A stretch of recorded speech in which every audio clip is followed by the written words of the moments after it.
సుమా కృంగిపోకు నేస్తమా కృంగిపోకు నేస్తమా మంచిదని రోజు నీకు ఉంది సుమా మారని తలరాతనని మనసు రాని రీకుమా మంచి రోజులు వస్తాయమ్మా మరువను లేడు నీ దేవుడమ్మా ప్రాణమిచ్చి నిన్ను కొన్నాడమ్మా తన ప్రాణమిచ్చి నిన్ను కొన్నాడమ్మా కృంగిపోకు నేస్తమా మంచి రోజులు వస్తావి సుమా మారని తలరాతని మనసరాని కుమా మంచి రోజులు వస్తావమ్మా మరువలేడు నీ దేవుడమ్మా ప్రాణమిచ్చి నిన్ను కొన్నాడమ్మా. యెరూషలేము చుట్టూ పర్వతములున్నట్టు యెహోవా ఇది మొదలుకొని నిత్యము తన ప్రజల చుట్టూ ఉండును. ఆయన భద్రతనిచ్చే దేవుడు అండి.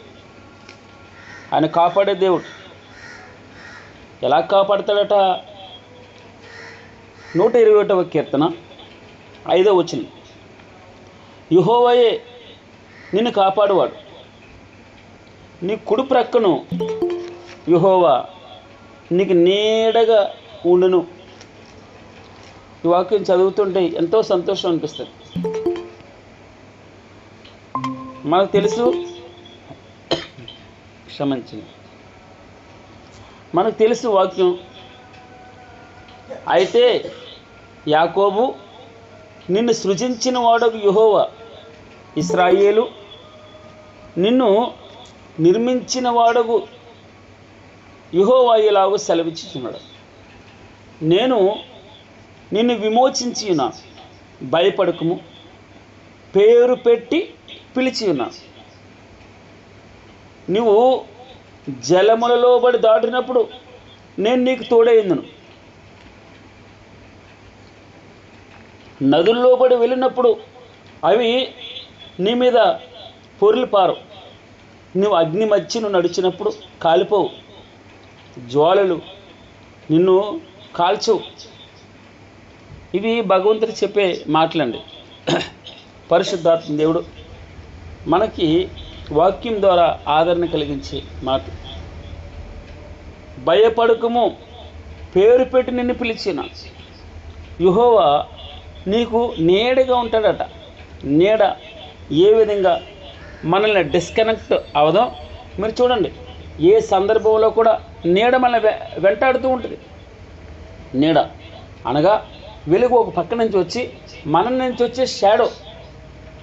ఆ షాడో నీడ మనల్ని వెన్నంటే ఉంటుంది. అట్టి విధంగా భగవంతుడు యెహోవా నిన్ను వెన్నంటి కాపాడతాడట. నువ్వు జలములలో పడి దాటినప్పుడు నేను నీకు తోడై ఉంటాను. భగవంతుడు అన్నాడు, జలములోకి వెళ్ళనివ్వని నిన్ను అంటలేదు. నువ్వు జలములోకి వెళ్తావు, వెళ్ళినా కూడా డిఫరెన్స్ చూడండి. వెళ్ళినా కూడా నేను నీకు తోడుగా ఉంటాను. మనకు తెలియని విషయం కాదు. షద్రకు, మేషాకు, అబేద్నెగోయులు అగ్నిగుండంలో పడవేయబడ్డారు, త్రోవేయబడ్డారు. అయితే వారు ఒక కామెంట్ చేశారు, మా దేవుడు ఈ అగ్నిగుండంలో నుండి రక్షించుటకు సమర్థుడు, ఒకవేళ రక్షింపకపోయినను అంటారు. వారి కమిట్మెంట్, భగవంతుని అట్లా విశ్వాసం. అగ్నిగుండంలో వారు అగ్నిగుండంలో నా దేవుడు పడవేయుడు అని చెప్పలేదు. ఒకవేళ అగ్నిగుండంలో పడవేసిన నా దేవుడు రక్షించుటకు సమర్థుడు. ఒకవేళ రక్షింపకపోయినా నా దేవుడు ఆయన చిత్తానికి నేను వదిలేస్తాను. నాకు తెలుసు నా దేవుని యొక్క బలం. అందుకే ఈ ఉదయకాలన మీరు జలములో గుండా వెళ్తారు, అయినా నేను మీకు తోడుగా ఉంటాను, మీ సామర్థ్యాన్ని ఇస్తాను. మనం కొన్నిసార్లు అనుకుంటూ ఉండొచ్చు, దేవుడు నన్ను మర్చిపోయాడు, నాకే ఎందుకు ఈ శ్రమలు, నా ఇంటికే ఎందుకు ఈ కష్టం, నేనే దొరికానా? భగవంతుడు చెప్పే మాట, గర్భమున పుట్టినది మొదలుకొని నా చేత భరింపబడిన వారులారా, తల్లి ఒడిలో కూర్చుండునది మొదలుకొని నేను చంకబెట్టుకుని వారులారా, నా మాట ఆలకించుడి, ముదిమి వచ్చే వరకు నేను ఎత్తుకునేవాడిని నేనే, తల వెంట్రుకలు నెరయ్యే వరకు నిన్ను ఎత్తుకునేవాని అన్నా, తల వెంట్రుకలు నెరయ్యే వరకు నేను ఎత్తుకునేవాడిని నేనే చేసి ఉన్నాను కదా, చంకబెట్టుకునేవాడు నేనే, నిన్ను ఎత్తుకొనుచు రక్షించువాడును నేనే, భయపడదు అంటుంది. మనం కూడా ఇదే మాట చెప్తాం, దేవుడు నన్ను విడిచిపెట్టేశాడు. ఇదే మాట సియోను అంటుంది, యెహోవా నన్ను విడిచిపెట్టి ఉన్నాడు, ప్రభువు నన్ను మరిచి ఉన్నాడు అనుకుంటూ ఉంది. స్త్రీ అన్నాడు ప్రభువారు, స్త్రీ తన గర్భమున పుట్టిన బిడ్డను కరుణింపకుండా, స్త్రీ తన గర్భమున పుట్టిన బిడ్డను కరుణింపకుండా తన చంటి పిల్లను మరుచునా, వారైనా మరుచెదురు, కానీ నేను నిన్ను మరువును, చూడుము నా అరచేతుల మీదనే నేను చెక్కి ఉన్నాను, నీ ప్రాకారములు అనగా నీ కదలికలు నిత్యము నా ఎదుట ఉన్నవి, కదులాడుతూ ఉన్నారు. నా ముందరే మీరు మీ కదలికలు, మిమ్మల్ని నా కుడి హస్తం చేత నీడల వెంటాడతాడటండి, నీడల ఆయన మనల్ని కాపాడేటటువంటి దేవుడు. నాకు ఇష్టమైన మాట అపోస్తల కార్యములు 17వ అధ్యాయం 28వ వచనంలో, మనము ఆయన యందు బ్రతుకుచున్నాం, ఆయన యందు చలిస్తూ ఉన్నాం, ఆయన యందు ఉనికి కలిగి ఉన్నాం, ఆయన అరచేతుల్లో ఉన్నామండి, ఆయన కళ్ళ మొదట మనం ఉన్నాం. ఆయన మనల్ని చూచేటటువంటి దేవుడు. మనకు తెలిసిన మనం చూస్తాం యోహాను సువార్త 2వ అధ్యాయం 24వ వచనంలో, అయితే యేసు అందరినీ ఎరిగినవాడు, ఆయన మనిషిని ఆంతర్యం ఎరిగినవాడు.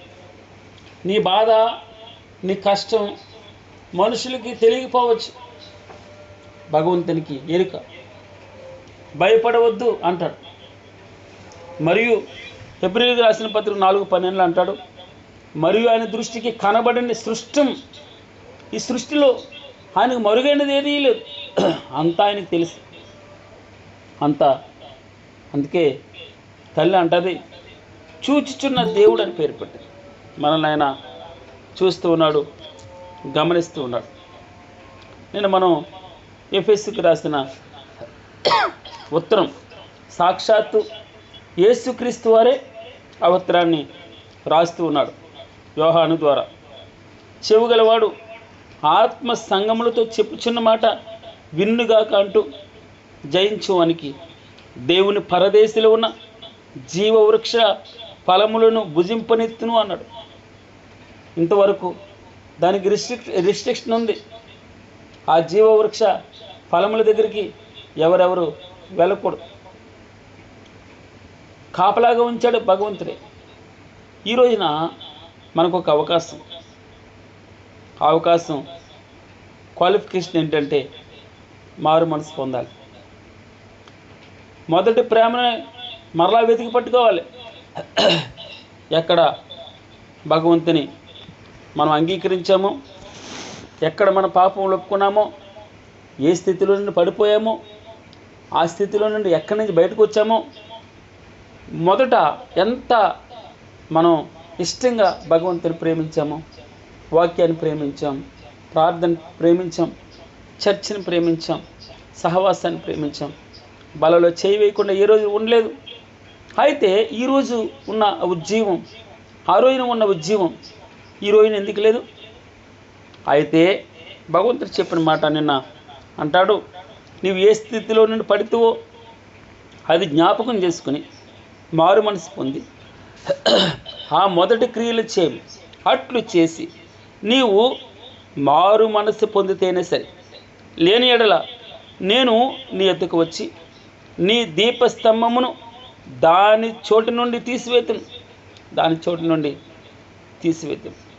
ఇక ఉదయకాలన మనం రెండవ సహవాసంలోకి వెళ్తూ ఉన్నాం. నిన్న పాజిటివ్స్ చెప్పాడు, నిన్న ఎఫ్ఎస్సి సంఘానికి నెగిటివ్స్ కూడా చెప్పాడు. నెగిటివ్ ఏంటి? మొదటి ప్రేమని విడిచిపెట్టావు, దాన్ని తిరిగి పొందుకోవాలంటే నువ్వు చేయవలసింది మారు మనసు పొందాలి, కరెక్షన్ చేసుకోవాలి. తద్వారా నీవు జీవవృక్ష ఫలములను భుజించగలవు. జీవవృక్ష ఫలాలని నువ్వు భుజించగలవు. భుజింపనెత్తాను నేను, లేకపోతే అవకాశం ఇవ్వను అని చెప్పే మాట. ఇదిగో జయించువాడు, మొట్టమొదట సహవాసానికి చెప్తే, జయించువాడు పరదేశిలో ఉన్న జీవవృక్ష ఫలములను భుజింపనెత్తాను, పర్మిట్ చేస్తాను నేను. అవును, రిస్ట్రిక్ట్ చేశాను. ఎవరు ముట్టుకోవడానికి లేదు, ఎవరు ఆ ద్వారం గుండా వెళ్ళడానికి లేదు. ఆదామావులు చేసిన పాపాన్ని బట్టి ఆ ద్వారం మూయబడింది, అక్కడ కాపలాగా ఉంది. మన జీవితాల్లో మన గురి, అవును ప్రభువా, ఇది మర్మమైనది, దాచబడినటువంటిది, నేను దాన్ని అనుభవించాలి అంటే చేయవలసిన పని అన్నీ ఉన్నాయి, అన్నీ మంచిగానే ఉన్నాయి మన జీవితాల్లో. మనం అందుకే 139వ కీర్తన 24వ వచనం ఎక్కువ జ్ఞాపకం చేస్తాను. నీకు ఆయాసకరమైనది ప్రభువా, నీకు అయిష్టమైనది ప్రభువా, నీకు ఇష్టం లేనిది ఏమైనా ఉంటే నేను తీసేసుకుంటాను. మనం ఎఫెస్కి రాసిన పత్రిక మనం ధ్యానం చేస్తూ నికోలాయితుల క్రియలు నీవు ద్వేషించుచున్నావు, అనగా అబద్ధ బోధకులు క్రియలు, సంఘాన్ని చెడిపెట్టేటువంటి వారి యొక్క క్రియల్ని నువ్వు ద్వేషిస్తూ ఉన్నావు. నేను కూడా వీటిని ద్వేషిస్తున్నాను అంటూ ఒక ఎగ్జాంపుల్ చూసాం. ఫినెహస్ ఏ విధంగా ఆ యొక్క పాపాన్ని ఒప్పుకోలేకపోయాడో, ద్వేషించి తరిమేశాడో, ఆ యొక్క సమాజంలో తెగులు ఆగిపోయేటట్టు చేశాడు. భగవంతుడు వాగ్దానం చేశాడు కదా, నిత్య నిబంధన చేశాడు ఫినెహస్తో. అంటాడు, నేను వారవలేని దాన్ని, నాకు ఇష్టం లేని దాన్ని, ఫినెహస్ ఇష్టపడలేదు కనుక నేను తనతో నిత్య నిబంధన చేస్తాను. నాకు ఇష్టమైపోయాడు. దేవుని యొక్క పనిని ఆసక్తితో చేశాడు. దేవుని పని ఆసక్తితో చేయడం మంచి పనే కదండి. చెడ్డ పనిని చేయకుండా ఉండడం, చెడ్డ పనిని దూరంగా పెట్టడం, అసహ్యమైన దాన్ని మన జీవితంలో నుంచి బయటికి తీసుకోవడం. ప్రభువా, నీకు ఆయాసకరమైన దేవుని ఉంటే చెప్పు, నేను దుఃఖపరిచే దేవుని ఉంటే చెప్పు, నాయనా నువ్వు అయిష్టపడే దేవుని ఉంటే చెప్పు. నా జీవితంలో నేను కూడా అయిష్టపడతాను, నేను కూడా అసహించుకుంటాను, నీకు ఇష్టమైనది చేస్తాను. నీకు ఇష్టం లేని వరకు, అందుకే తల్లిదండ్రులు మాట పిల్లలు వినాలని, వారు మనస్సు ఎరిగి ప్రవర్తించాలని. యాక్చువల్లీ జనరల్గా జరిగేటటువంటిది, వారు పలానా వారి ఇంటికి వెళ్ళరు, నువ్వు కూడా వెళ్ళడానికి లేదు అంటారు. అంటే దాని అర్థం ఏంటి? వారికి అయిష్టమైంది కుమారులు కూడా అయిష్టంగా ఉండాలి. వారికి ఇష్టమైనది కుమారులు కూడా అదే పని చేయాలని ఆశపడతారు. తండ్రి కూడా అదే ఈ యొక్క రోజున. ఉదాహరణ ఏదేమైనప్పటికీ భగవంతుడు చెప్పే మాట ఆయనకి ఇష్టలుగా ఉండాలి. అప్పుడే మనం జీవవృక్ష ఫలాలు భుజింపగలం. గాడ్ బ్లెస్ యూ అమ్మా. దేవుడు మనల్ని దీవించునుగాక. రెండవ సంఘం స్మరణలో ఉన్న సంఘపు దూతకు ఇలాగూ వ్రాయము. ఎవరు రాస్తున్నారు ఈ ఉత్తరం? మొదటి వాడును కడపటి వాడునై ఉండి మృతుడే మరలా బ్రతికిన వాడు చెప్పు సంగతులు ఎవరుగా. మనం ఎఫెస్సికి రాసినటువంటి వారు ఎవరు చూడండి. 7 నక్షత్రములు తన కుడి చేతి పట్టుకుని 7 దీపస్తంభముల మధ్య సంచరించేవాడు చెప్పు సంగతులు ఏమనగా ఆయన రాస్తున్నారు. ఎంత గొప్ప గొప్ప బిరుదులు నా దేవుని గురించి. అనగా 7 నక్షత్రములు తన కుడి చేతి పట్టుకుని 7 దీపస్తంభముల మధ్య సంచరించేవాడు ఆయన రాశాడు ఎఫెసుకు రాసిన ఉత్తరం. ఇప్పుడు స్మరణ అనే సంఘానికి, ఆ సంఘ దూతకి, ఆ సంఘ పాస్టర్కి, లేకపోతే ఇంకొక విధంగా చెప్పాలంటే వ్రాస్తూ ఉన్నాడు. ఏ ఉత్తరం ఎవరు రాస్తున్నారమ్మా? మొదటి వాడును కడపటి వాడినై ఉండి మృతుడై మరలా బ్రతికినవాడు ఆ యేసుక్రీస్తు వారు చెప్పు సంగతులేవనగా అంటాడు, నీ శ్రమను ఆయన 2 సంఘాలకి ఏ విధమైన తప్పును మోపలేదు. 1 స్మరణ, 2 ఫిలదెల్ఫియా. 2 సంఘాల మీద భగవంతుడు ఏ తప్పు మోపలేదు. మిగిలిన 5 సంఘాల మీద తప్పు మోపాడు. మారు మనసు పొందమన్నాడు, కరెక్ట్ చేసుకోమని చెప్పాడు. ఈ యొక్క ఉదయకాలన దేవుని యొక్క బలమైనటువంటి వాక్యం మన జీవితాల్లో, మన హృదయాల్లో చొచ్చుకొని పోవును గాక. అన్నాడు, నీ శ్రమను నీ దరిద్రతను నేను ఎరుగుదును, అయినను నీవు ధనవంతుడివే, అయినను నీవు భాగ్యవంతుడు, ధనవంతుడు. నీ శ్రమను యేసు అందరినీ ఎరిగినవాడు. ఆయన మనుషుని ఆంతర్యము ఎరిగినవాడు. ఇంకో విధంగా చెప్పాలంటే ఆయన మనుషుని యొక్క ఆంతర్యము ఎరిగినవాడు, ఆయన ఆంతర్యం ఎరిగినవాడు. నీ శ్రమ ఆయనకి తెలుసు, నీ దరిద్రత ఆయనకి తెలుసు. ఆయనను భగవంతుడు అంటాడు, ఆయనను ధనవంతుడివే. నువ్వు ధనవంతుడు కాకపోవడానికి చూసేది ఇక్కడ 2 కొలమానాలు ఉన్నాయి. 1 శారీరకమైన కొలమానం, 2వది ఆధ్యాత్మిక లేదా ఆత్మీయ కొలమానం. భగవంతుడు చూసే దృష్టి వేరు, మనం చూసేది వేరు. మనం డబ్బుని బట్టి విలువ ఉంటుంది. అందుకే మనం పై రూపాన్ని చూస్తాం, బట్టలను చూస్తాం, కారుని చూస్తాం, బంగ్లాలు చూస్తాం. భగవంతుడు హృదయాన్ని చూస్తున్నాడు. హృదయం అన్నిటికంటే కదండి ప్రత్యేకమైన స్పెషల్. దాన్ని లోపరుచుకునేవాడు గొప్పోడు, అంత ఈజీ అయినటువంటి విషయం కాదు. అందుకే హృదయం అన్నిటికంటే ఘోరమైన వ్యాధి కలిగి, ఆ వ్యాధిని బాగు చేసుకునేవాడే గొప్పోడు. వాడు ధనవంతుడు, వాడు భాగ్యవంతుడు. శ్రమ పడుతూ ఉన్నాడు, దరిద్రత అనుభవిస్తూ ఉంది, ఆ ఇంట్లో తాండవిస్తుంది. అయినా కూడా నువ్వు ధనవంతుడివి అని భగవంతుడు సెలవిస్తూ ఉన్నాడు. తాము యూదులమని చెప్పుకొనొచ్చు, యూదులు కాక సాతాను సమాజపు వారి వలన నీకు కలుగు దూషణ నేను ఎరుగుదును. నీవు పొందబో శ్రమలకు భయపడొద్దు. ఈ యొక్క స్మరణ అనే సంఘానికి భయంకరమైనటువంటి ఆపదలు వచ్చాయి. క్లియర్గా ఈ ఆపదలు వచ్చినాయో ఇక్కడ లేదు, కానీ స్కాలర్స్ అనగా బైబిల్ పండితులు వారు చెప్పే మాటలు నేను రిఫరెన్స్ చూపించలేను, కానీ వారు ఆరోయిన స్మరణ సంఘానికి ఎన్నో విధమైన బాధలు ఉన్నాయి, భయంకరమైన బాధలు. వారు కొన్ని చోట్ల మనం చూస్తాం కదా, గదులు తాళాలు వేస్తారు, గదుల్లో పెట్టారు, బందీలుగా ఉంచారు, గ్యాస్ లీక్ చేసి చంపారు.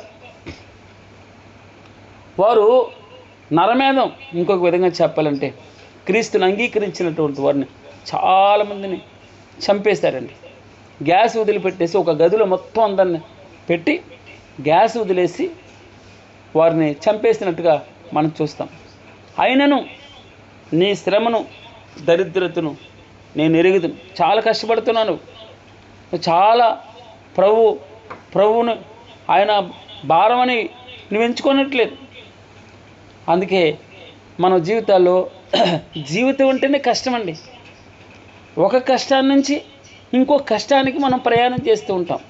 ఈ 2 కష్టాల మధ్యలో మన సుఖాన్ని అనుభవిస్తూ ఉంటాం.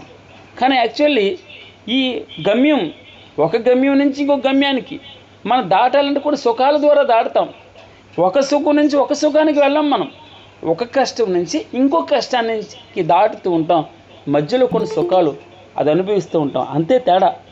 మన జీవితాల్లో ప్రతిరోజు ఒక మనకి ఒక గురే, ప్రతిరోజు ఒక టార్గెట్ ఉంటుంది, ప్రతిరోజు కష్టం ఉంటుంది. ఉదయం స్టార్ట్ అవ్వని దగ్గర నుంచి ఒక టార్గెట్ ఉంటుంది, అది ఫుల్ఫిల్ చేసి సాయంత్రానికి రావాలి ఇంటికి. మధ్యలో కొంచెం సుఖం ఉండొచ్చు, కానీ ఒక సుఖం నుంచి ఒక సుఖానికి ప్రయాణం చేసేటట్టు కాదు, ఒక కష్టం నుంచి ఒక కష్టానికి ప్రయాణం చేస్తుంటాం. ఇది అందుకే కష్ట సుఖాలు అంటారు. రెండు కష్ట సుఖాలు, సంతోషం ఉంటుంది, దుఃఖం ఉంటుంది. కానీ ఒక దుఃఖం నుంచి ఇంకో దుఃఖానికి మనం మధ్యలో ప్రయాణం చేస్తాం అంతే. మధ్యలో కొన్ని సంతోషాలు ఉంటాయి. దీన్ని ప్రతి మనిషి, ప్రతి క్రైస్తవుడు అర్థం చేసుకోవాలి. అందుకే భగవంతుడు చెప్తాడు మాట, నీ శ్రమను, దరిద్రతను.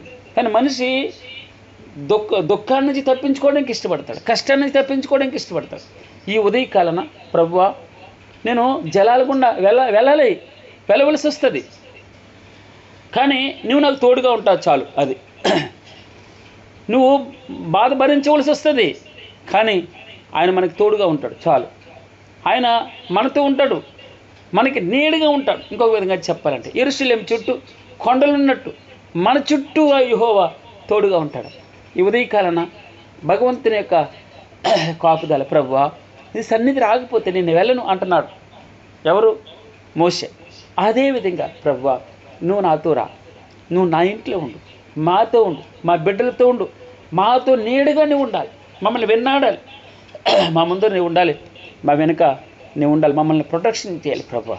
ఆ రోజున ఇశ్రాయేలీలు ముందర ఎర్ర సముద్రం ఉంది, వెనకాల ఫరో సైన్యం ఉంది. భగవంతుడు వారితో వెళ్తూ ఉన్నాడు. అది ఎంత ఎర్ర సముద్రం అంత గొప్ప సమస్యనా, ఫరో సైన్యం ఎంత బాధైనా, కష్టమైనా, ఇబ్బంది అయినా, ఇరికైనా భగవంతుడు మనతో వస్తే ఆ యొక్క వారు అందుకోలేకపోయారు. వారి మధ్యలోట మేఘం అడ్డుగా వచ్చింది. ఆ మేఘం వీరికి వెలుగు, వారికి చీకటి. ఎంతసేపు వారు భయంకరమైనటువంటి రథాలు ఉన్నాయి వారి దగ్గర, ఇనప రథాలు ఉన్నాయి చాలా. ఫరో రథాలంటే ఆ రోజున పెద్ద గొప్పగా చెప్పుకునేవారు. ఆ రథాలు వారు తోలుతున్నారు. వారు ఎంత స్పీడ్ పెంచినా కూడా వారిని అందుకోలేకపోతున్నారు. ఎందుకు? ఆయన నీడగా ఉన్నాడు.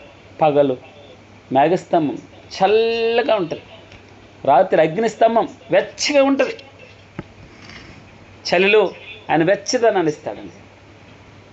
వెచ్చగా ఉంటే ఆయన చల్లదనాన్ని ఇస్తాడు. మనల్ని ఆయన వెన్నంటి వస్తాడు. ఈ ఉదయకాలన భగవంతుని యొక్క ప్రేమను అర్థం చేసుకోవాలి. ఆయన నీ శ్రమను, నీ కష్టం ఆయనకు తెలుసు. నిన్న మనం చూసాం కదా, నీ కష్టం నాకు తెలుసు, నీ శ్రమ నాకు తెలుసు, నీ కష్టం నాకు తెలుసు, నీ శ్రమ నాకు తెలుసు, నీ క్రియలు నాకు తెలుసు, నువ్వు బాగా తెలుసు నాకు. ఈ రోజున స్మరణ సంఘానికి రాస్తూ నీ శ్రమను, నీ దరిద్రతను నేను ఎరుగుదును. నీవు పొందబోవు శ్రమలకు భయపడద్దు. శ్రమలు వస్తాయి, రావండి అని చెప్పట్లే, భగవంతుడు చెప్పే మాట అండి అది, మనిషి కాదు చెప్పేవాడు. ఇదిగో మీరు శోధింపబడినట్లు అపవాది మీలో కొందరిని చెరలో వేయింపబోచున్నాడు. 10 దినములు శ్రమ కలుగును, ఓపికతో ఉండు, మరణం వరకు నమ్మకంగా ఉండు. కింద వ్రాయబడింది, ప్రాణాపాయం వచ్చినా కూడా నమ్మకంగా ఉండు అన్నాడు. మీరు శోధింపబడినట్లు అపవాది అనగా సాతాను మీలో కొందరిని చెరలో వేయింపబోతున్నాడు. 10 దినములు శ్రమ కలుగుతుంది, మరణం వరకు నమ్మకంగా ఉండు. నన్ను నమ్ముకో, నా మీదే గురి పెట్టుకో. 2 మాటలు. నీ శ్రమ తెలుసు నాకు, నీ దరిద్రత తెలుసు, అయినా కూడా నువ్వు ధనవంతుడివే. నీకు కలుగు దూషణ నేను ఎరుగుదును. నీ బాధ నాకు తెలుసు, నిన్ను ఎవరు బాధ పెడుతున్నారో నాకు తెలుసు, దూషణ నాకు తెలుసు. నువ్వు భయపడకుమా అన్నాడు భగవంతుడు. భయపడు, ఆయన చెప్తున్నాడండి భరోసా, ఆయనే నడిపిస్తున్నాడు. నిన్న మనం చూసామే, ఆ సముద్రంలోకి వెళ్ళమని ఎవరు చెప్పారు? ఆయనే చెప్పాడు. శ్రమల్లోకి వెళ్ళు అన్నాడు. ఆయనే చెప్తున్నాడు, ఆయనే పంపిస్తున్నాడు మనల్ని. ఎంత ఆశీర్వాదం పొందుకోవాలని మన ఎడల. ఆ యొక్క అంతా అయిపోయిన తర్వాత సువర్ణములే బయటకు వస్తామండి. సువర్ణం, బంగారం తలతల్లాడుతుంది. ఎక్కడి నుంచి వచ్చారు వీరు అని అడుగుతారు. ఎక్కడి నుంచి వచ్చారు? శ్రమల గుండా వచ్చారు. ఎక్కడి నుంచి వచ్చారు? శ్రమల గుండా వచ్చారు, కష్టం గుండా వచ్చారు. వీరు గొర్రె పిల్ల యొక్క రక్తంలో కడగబడినటువంటి వారు. అందుకే వీరి యొక్క శరీరాలు, బట్టలు తలతల్లాడుతున్నాయి. మన జీవితాల్లో కూడా ప్రభువుని గట్టిగా పట్టుకుందాం, నిరీక్షణ కలిగి ఉందాం. భగవంతుని పట్ల ఒకటే గురండి, ఆశీర్వాదం కోసం ప్రాకులాడదాం. ఆశీర్వాదం అనగా యేసుక్రీస్తు, ఆశీర్వాదం అనగా ఆయనే. ఆయనతో మనతో ఉండడం ఆశీర్వాదం అమ్మ. మన పిల్లలు స్కూల్కి వెళ్ళేటప్పుడు, కాలేజీలకు వెళ్ళేటప్పుడు, ఉద్యోగాలకు వెళ్ళేటప్పుడు, ఇంట్లో ఉన్నప్పుడు ఆయన యెహోవా నీ కుడి ప్రక్కను నీకు నీడగా ఉంటాడట. చూడుము, నా అరచేతుల్లో నేను చెక్కి ఉన్నాను. ఈ ఉదయకాలన ఎంతో భరోసా ఇచ్చే మాట ఆయనది. ఈ వాక్యం అభయాన్ని ఇచ్చే మాట. మన బాధలన్నీ తీరుతాయండి, కష్టాలు తీరుతాయి, శ్రమలు తీరుతాయి. ఆయన చెప్పి నీ శ్రమ, నీ దరిద్రత నేను ఎరుగుదును. నువ్వు అనుకుంటున్నావేమో నేను చూడట్లేదు, సియోన్ అంటుంది నన్ను పట్టించుకోవట్లేదు, ఎవరు నేనంటే లెక్కలేదు, ఎవరికి కావాలండి నేను. మనం దేని స్థితిలో ఆలోచన చేస్తాం. భగవంతుడు నిన్ను ప్రత్యేకంగా, స్పెషల్గా, నువ్వంటే ఇష్టం, ఒక్కరిగా తెలుసు. నీ ఇల్లు ఒక్కటే తెలుసు ఆయనకి. నిన్ను ప్రత్యేకంగా నిశ్రద్ధతో 800 కోట్ల మంది ఉంటే ఉండొచ్చు కనుక, కానీ నీ ఒక్కరింటికైనా నీ దగ్గరికే నీకు నీడుగా ఉంటాడు, నీకు నీడుగా ఉంటాడు. మార్త అంటాడు, నమ్మితే మార్తను అంటాడు భగవంతుడు, నమ్మితే దేవుని మహిమను చూస్తావు ప్రభువా. నాకు ఒక ఆయన వచ్చి అంటాడు, నాకు అపనమ్మక లేకుండా చూడు ప్రభువా, నీ మీద ఇంకా నమ్మకం కావాలి, నాకు నీ మీద నాకు విశ్వాసం కావాలి, నీ ఎడల నాకు విశ్వాసాన్ని ప్రభువా, నా నమ్మకాన్ని దినదినము పెరగాలి ప్రభువా.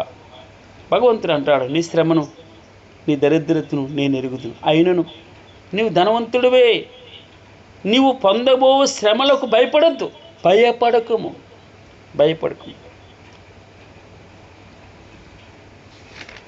యోహాను చచ్చినవాడు వలె అయిపోయాడట. ఆయన చూడగానే చచ్చిన వాని వలె ఆయన పాదములైతే పడితేని, ఆయన తన కుడి చేతిని నా మీద ఉంచి, దక్షిణహస్తం, తన కుడి చేతిని నా మీద ఉంచి నాతో ఇట్లన్నాడు. అది అభయహస్తం, భయాల నుంచి దూరం చేసే హస్తం, అన్ని భయాల నుంచి తప్పించే హస్తం. అది అగ్నిగుండమైనా, జల ప్రళయమైనా, శ్రమైనా, దరిద్రతైనా, అప్పైనా, అనారోగ్యమైన అన్నిటి నుంచి విడిపించి అభయహస్తం, భయపడకుము అని చెప్తూ ఉన్నాడు.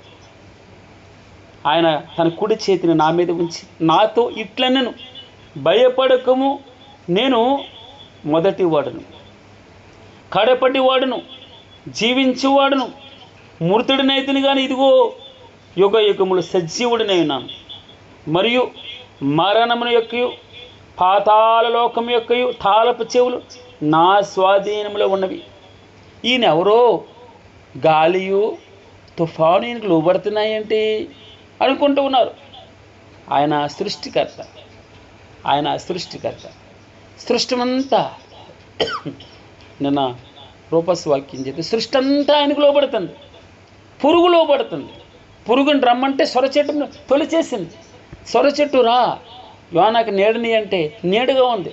మరలా చెప్పాడు, నువ్వు ఎండిపో అంటే పురుగు తొలిచిన వెంటనే ఎండిపోయింది.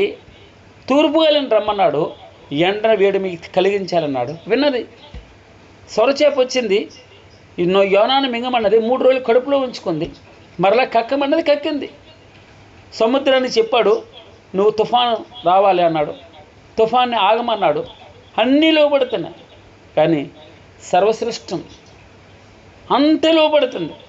ఎద్దు తన కామాందు నెరుగును, ఎద్దు తన కామాందు నెరుగును అన్నాడు. అయితే నా ప్రజలు తెలివిలేని వారు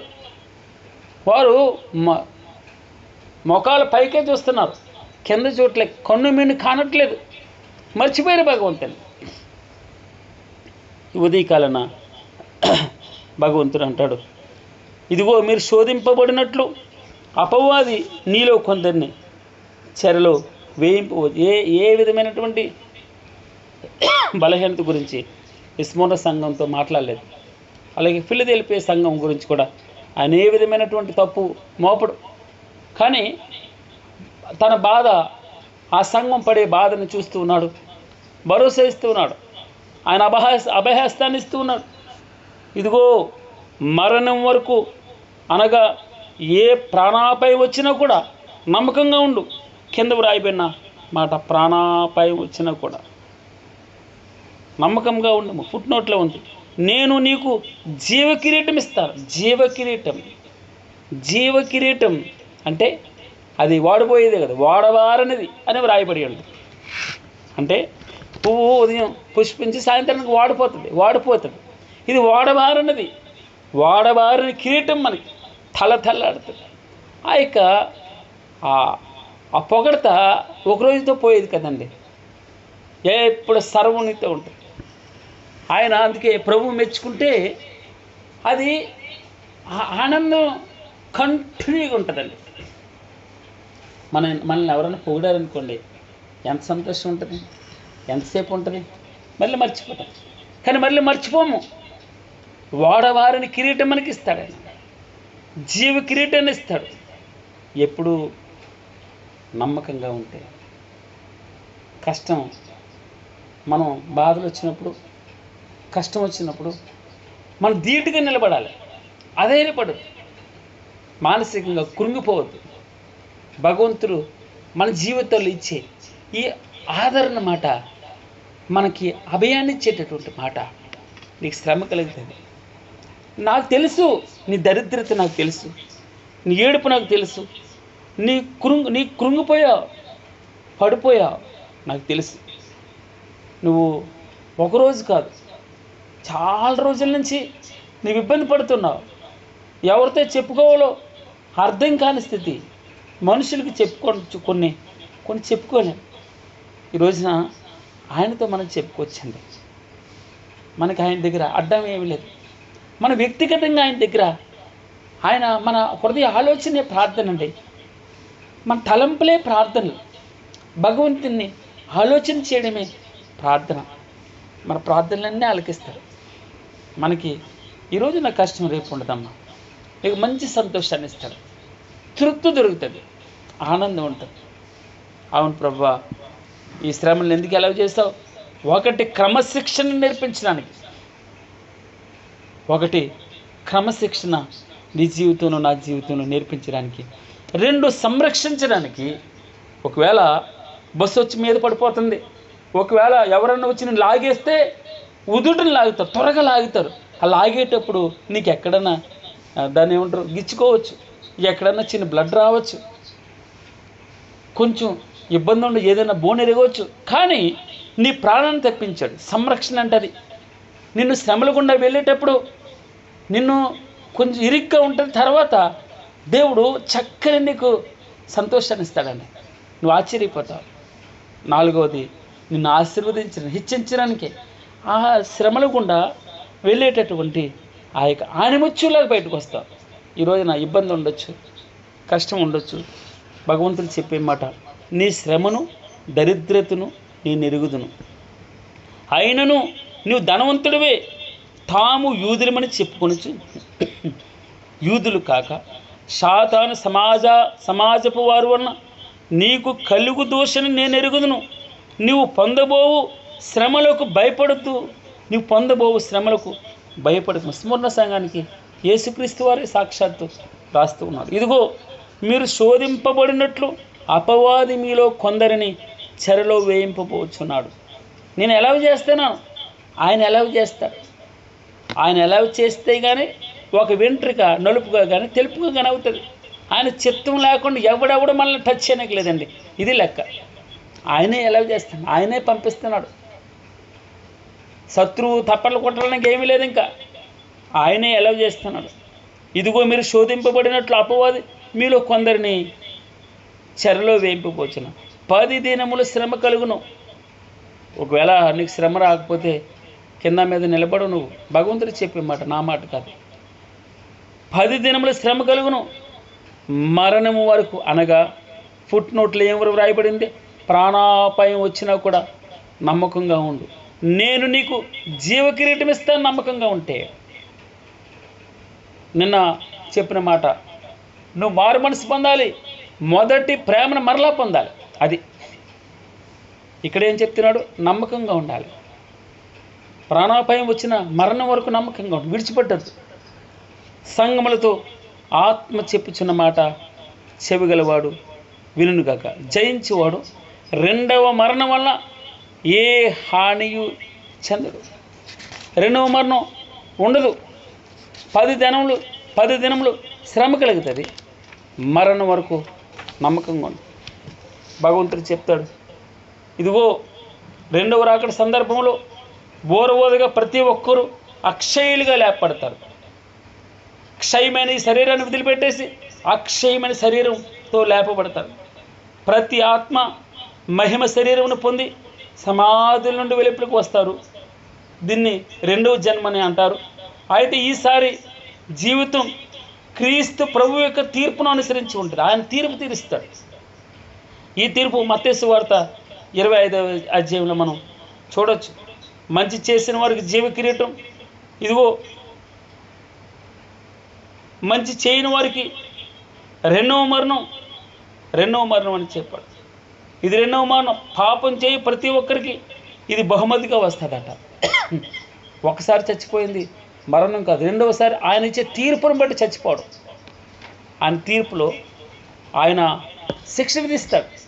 అది రెండవ మరణంగా మనం చూస్తాం. దేవునామమునకు మహిమ కలుగునుగాక. సంగములతో ఆత్మ చెప్పుచున్న మాట చెవిగలవాడు వినుగాక. జయించువాడు నమ్మకంగా ఉన్నవాడు రెండవ మరణం వలన ఏ హానియు చెందడు. మరణం అనే ములిని విరిచేస్తాడు ఆయన. ఆయన నీకు బహుమతినే ఇస్తాడు, జీవ కిరీటాన్ని ఇస్తాడు, ఆయనతో పాటు జీవింపచేస్తాడు. గాడ్ బ్లెస్ యూ అమ్మా.